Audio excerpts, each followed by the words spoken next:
رمضان کے مہینے میں ہم حلال چیزوں کو چھوڑ دیتے ہیں.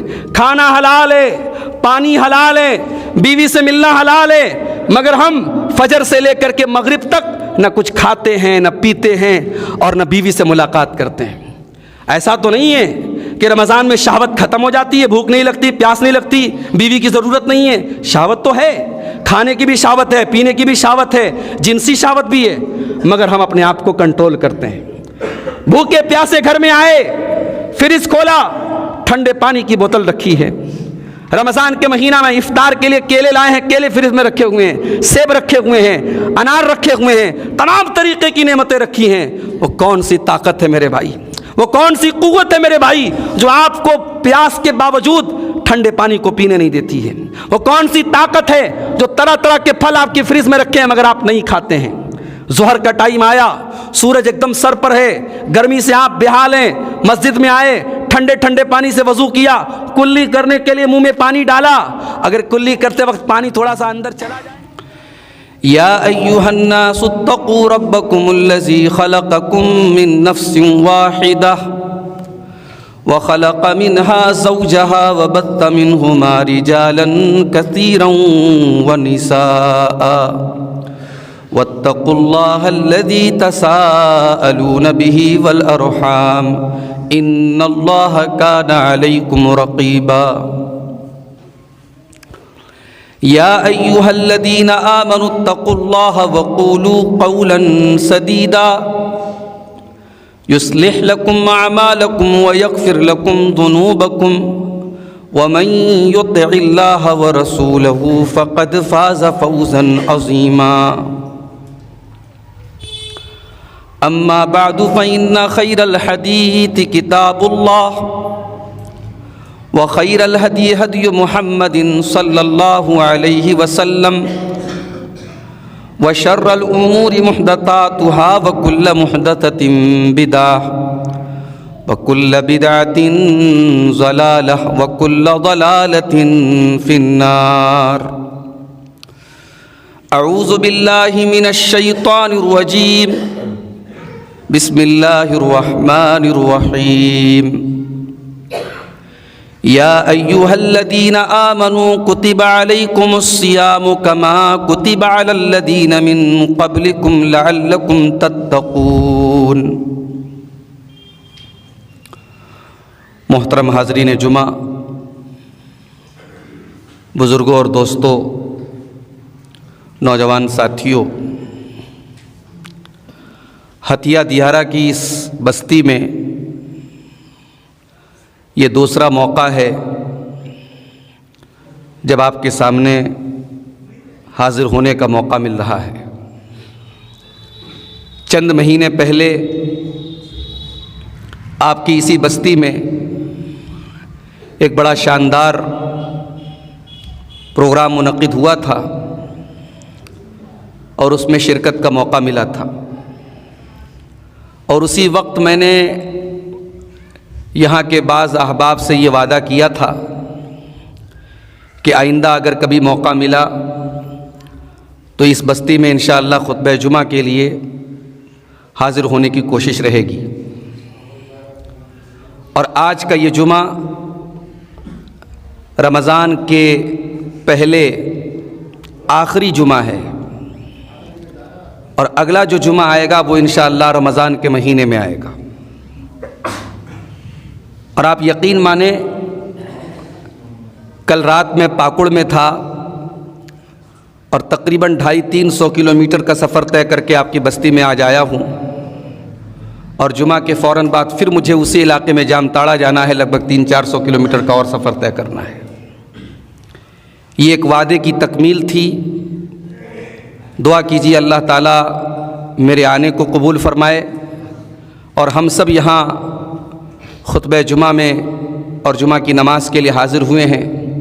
اللہ تعالیٰ ہماری عبادتوں کو قبول فرمائے، اور بس چند دنوں کی دوری پر ایک بڑا ہی برکت والا مہینہ، ایک بڑا ہی مبارک مہینہ جو اللہ تعالیٰ کی طرف سے ایک حسین موقع ہے اپنی مغفرت کروانے کا، اپنے آپ کو بخشوانے کا. وہ مبارک مہینہ جسے ہم اور آپ رمضان کہتے ہیں، یہ مہینہ کتنا اہم مہینہ ہے، اس کا اندازہ آپ اس سے لگائیں کہ ایک مرتبہ اللہ کے نبی صلی اللہ علیہ وسلم نے 3 لوگوں پر بد دعا کی۔ آپ نے فرمایا رغم انف رجل ذکرت عنده فلم یصلی علی، وہ انسان برباد ہو جائے، اس انسان کی ناک مٹی میں مل جائے، اس انسان کا ستیہ ناش ہو جائے جس کے سامنے میرا نام لیا جائے اور وہ مجھ پر درود نہ پڑھے، وہ بدنصیب ہے وہ انسان۔ اس کے بعد دوسرا آدمی کون ہے؟ آپ نے فرمایا وَرَغِمَ أَنْفُ رَجُلٍ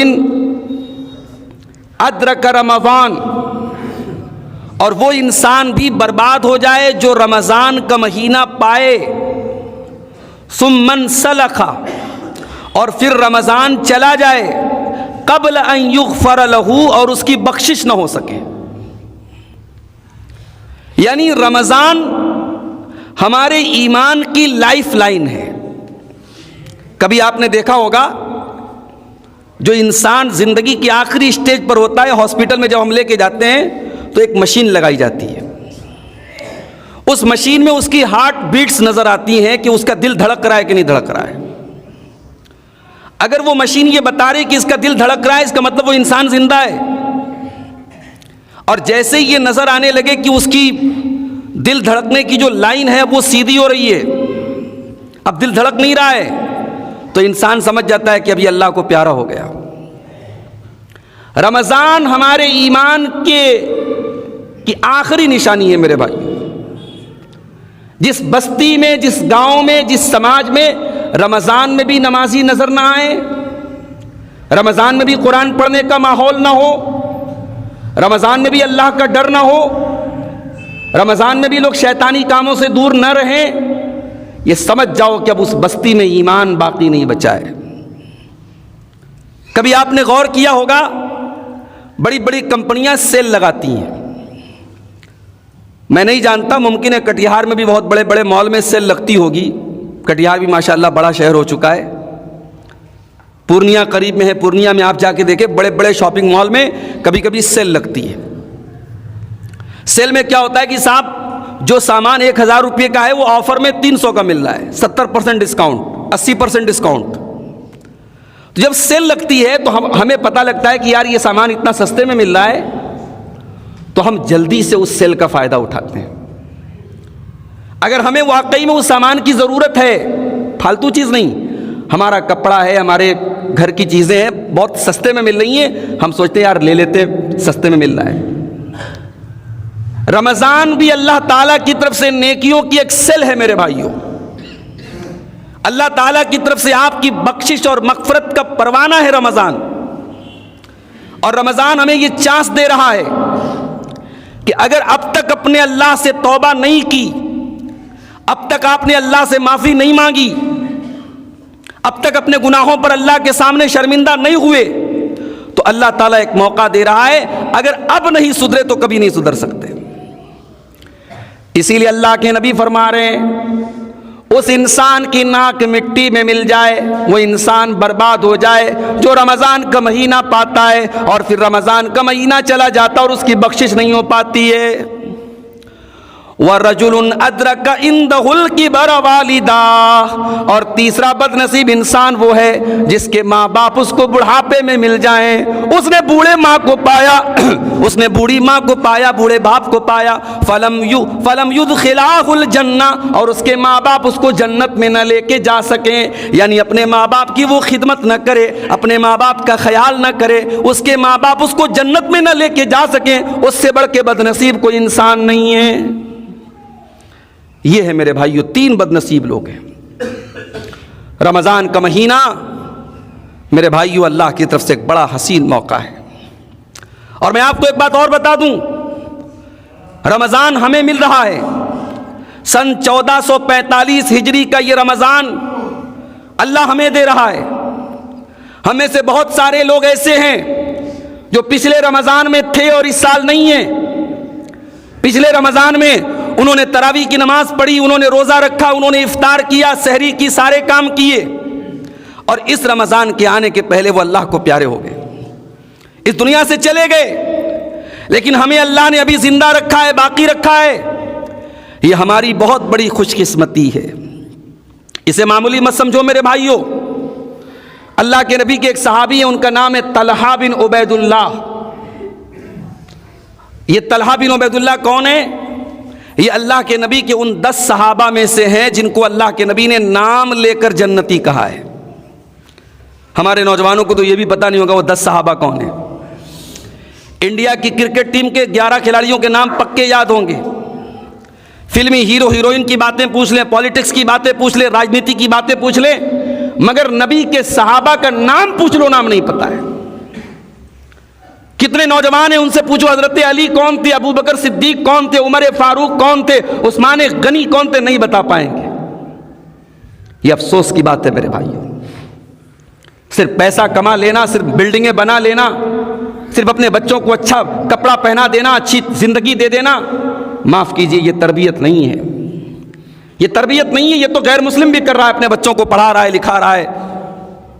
آپ نے اپنے بچے کو دین کتنا سکھایا؟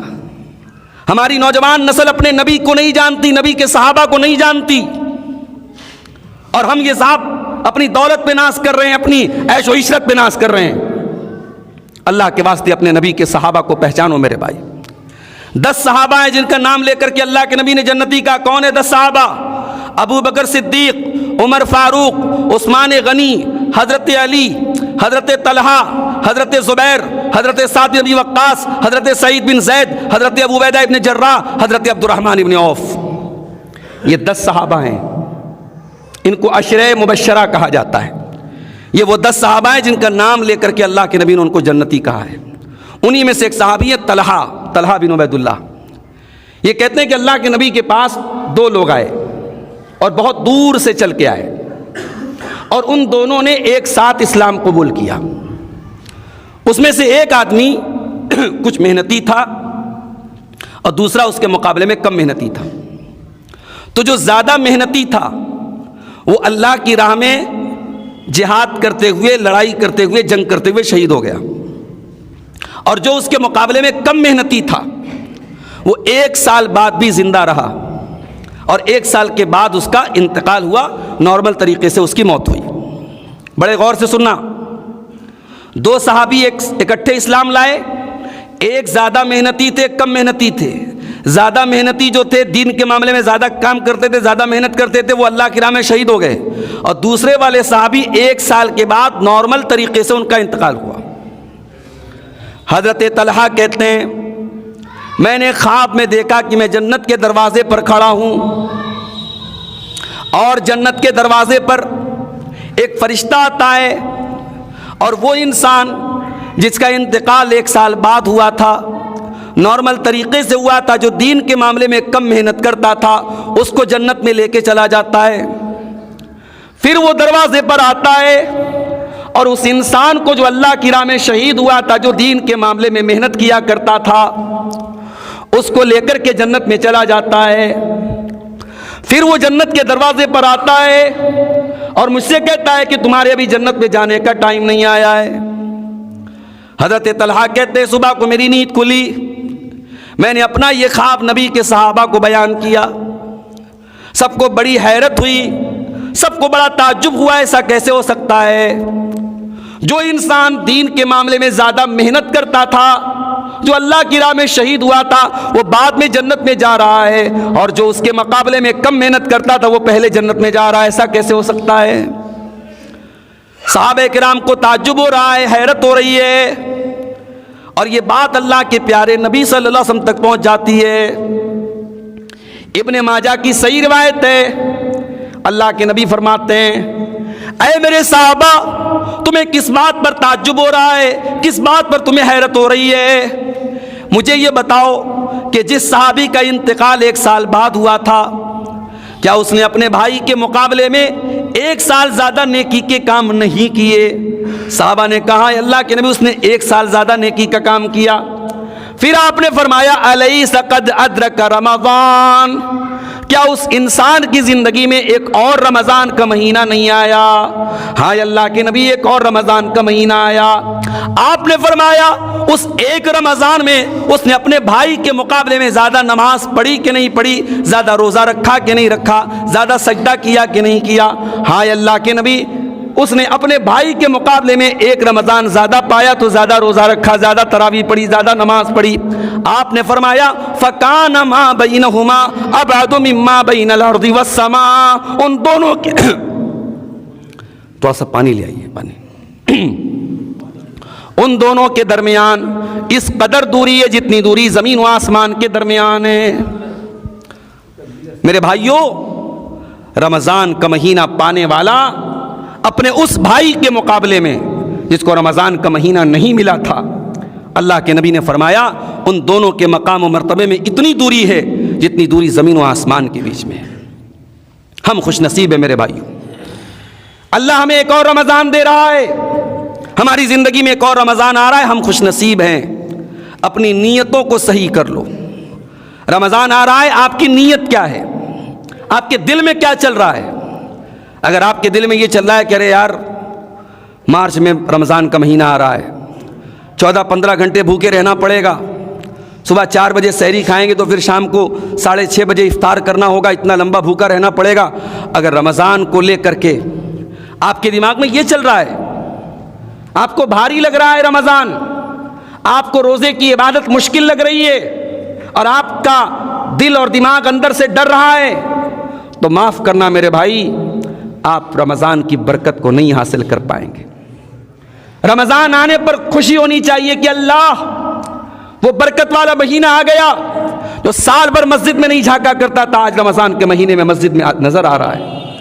اے اللہ وہ مہینہ آ گیا جو سال بھر کبھی قرآن کو ہاتھ نہیں لگاتا تھا، آج بیٹھ کر کے 1-1 گھنٹہ قرآن کی تلاوت کر رہا ہے۔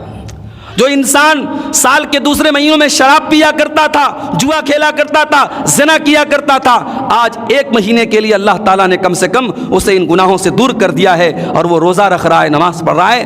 یہ سوچ کر کے ہمیں اور آپ کو خوش ہونا چاہیے میرے بھائی۔ جب رمضان کا مہینہ آیا کرتا تھا، اللہ کے پیارے نبی اپنے صحابہ کو خوشخبری سنایا کرتے تھے، ان کو اچھی خبر سنایا کرتے تھے۔ آپ کہا کرتے تھے اتاکم رمضان شہر مبارک، اے میری امت کے لوگوں، رمضان کا مہینہ آ چکا ہے، برکتوں والا مہینہ آ چکا ہے، تفتح فی ابواب الجنہ، ایسا مہینہ آ رہا ہے جس میں جنت کے دروازے کھول دیے جائیں گے، وتغلق فی ابواب جہنم، اور جہنم کے دروازے بند کر دیے جائیں گے، وتغل فیہ مردۃ الشیاطین، اور سرکش شیطان اس میں قید کر دیے جائیں گے، فیہ لیلۃ خیر من الف شہر، اور اس مہینے میں ایک رات ایسی ہے جو 1000 مہینے سے بہتر ہے۔ من حرمہا، اس ایک رات کی عبادت سے جو محروم ہو گیا، فقد حرم الخیر کلہ، وہ تمام کی تمام بھلائیوں سے محروم ہو گیا۔ رمضان آنے پر خوش ہونا چاہیے میرے بھائی، رمضان آنے پر غمگین نہیں ہونا ہے، رمضان آنے پر دل نہیں چھوٹا کرنا ہے کہ مشکل کا مہینہ آ گیا، پریشانی کا مہینہ آ گیا، نہیں، رمضان برکت کا مہینہ بن کے آیا ہے۔ اسی لیے اس امت کے نیک لوگ، اس امت کے سلف صالحین، اس امت کے اچھے لوگ رمضان کا مہینہ آنے کے پہلے اللہ سے دعائیں کیا کرتے تھے، اللہ سے گڑ گڑا کے دعائیں کیا کرتے تھے، اللہم بلغنا رمضان، اے اللہ ہمیں رمضان تک پہنچا دے۔ رمضان کے آنے کے 6 مہینہ پہلے سے وہ دعا کیا کرتے تھے کہ اے اللہ ہمیں رمضان تک پہنچا دے، اور جب رمضان کا مہینہ پا لیتے تھے تو 6 مہینہ دعا کیا کرتے تھے، اے اللہ رمضان میں ہم نے جو نیکی کے کام کیے ہیں تو ان کو قبول کر لے۔ دیجیے، آج آپ کا مائک بھی جو ہے نا جاندار نہیں ہے۔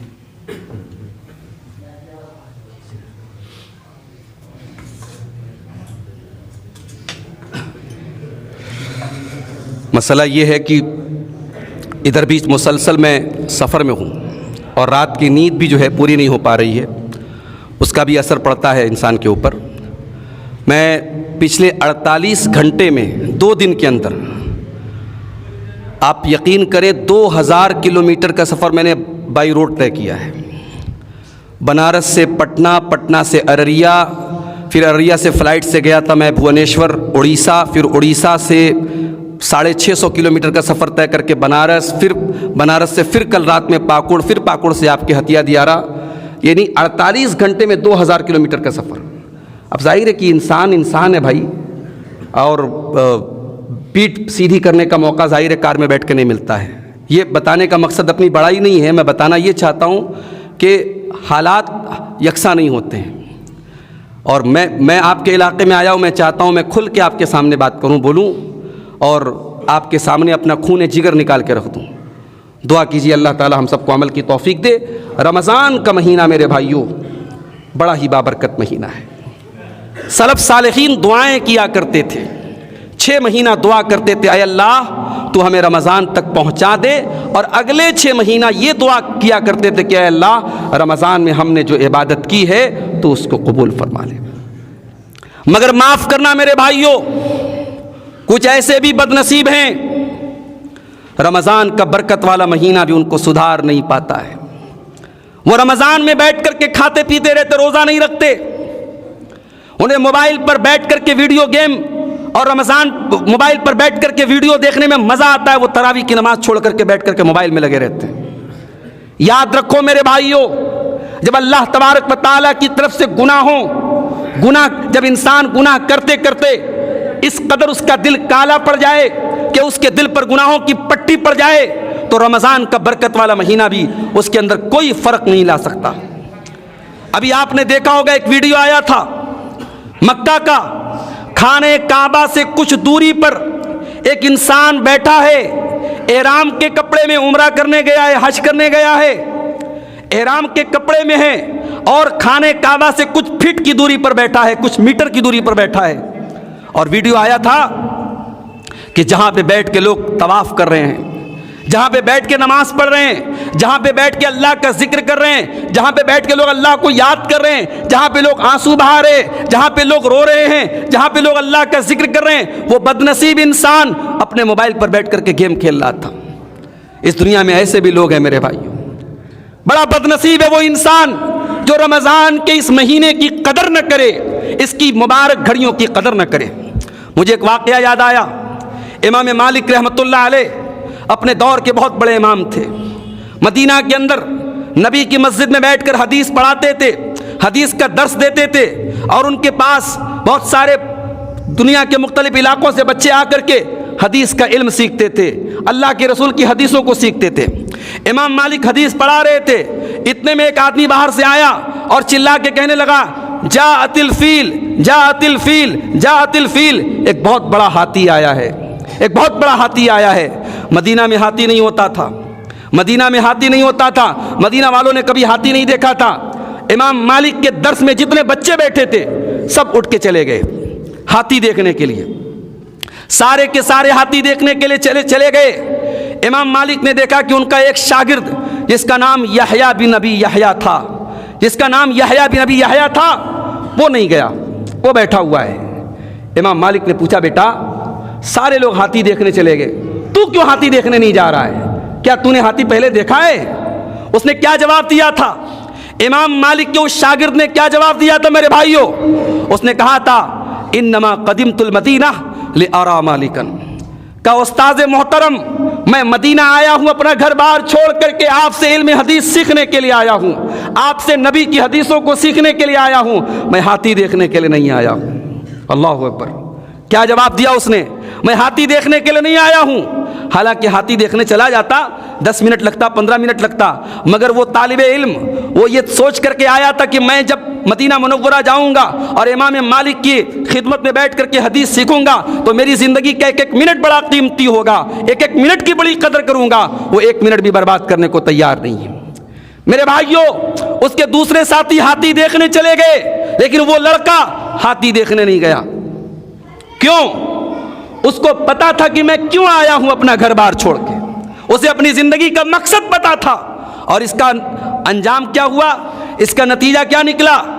امام مالک کی ایک حدیث کی کتاب ہے جس کا نام موطا امام مالک ہے، اس کتاب کا نام موطا امام مالک ہے، اور جا کے علماء سے پوچھ لو